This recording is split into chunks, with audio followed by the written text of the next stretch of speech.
ऊंची किताबों की अलमारियों से सूरज की रोशनी आती है, जिससे शांत कॉलेज लाइब्रेरी में धूल के कण चमकते हैं। राहुल अपनी किताब में डूबा हुआ धीरे से अपनी नजरें हटाता है।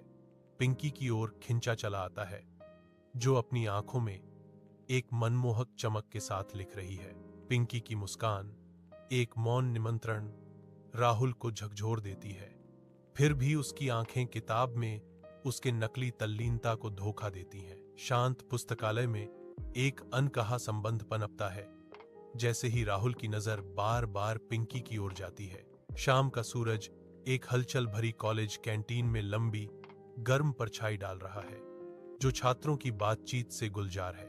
राहुल और पिंकी एक दूसरे के सामने बैठे हैं। उनके बीच अनदेखे नोटों का एक बड़ा ढेर है। उनकी दुनिया सिकुड़ रही है। पिंकी की संक्रामक हंसी गूंजती है। कैंटीन के शोर के बीच एक आनंदमय धुन। राहुल, जो शुरू में आरक्षित था, धीरे धीरे खुल जाता है। उसकी गर्मजोशी से उसके चेहरे पर एक सच्ची मुस्कान आ जाती है। उनकी दोस्ती, जो कभी अकादमिक थी, बढ़ती रोशनी के बीच कुछ गहरा और महत्वपूर्ण बन जाती है। कॉलेज फेस्ट की धड़कती रोशनी के नीचे राहुल, जिसके हाथ में एक लाल गुलाब था, भीड़ को स्कैन करता है। उसकी आंखों में घबराहट का संकेत है।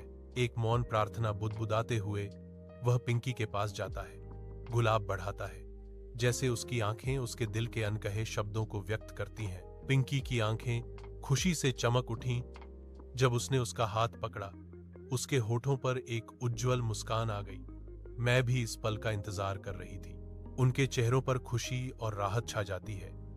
एक खूबसूरत खामोशी बहुत कुछ कह जाती है। हाथ में हाथ डाले वे हलचल भरी भीड़ में गायब हो जाते हैं। उनकी एक साथ यात्रा अभी शुरू ही हुई है।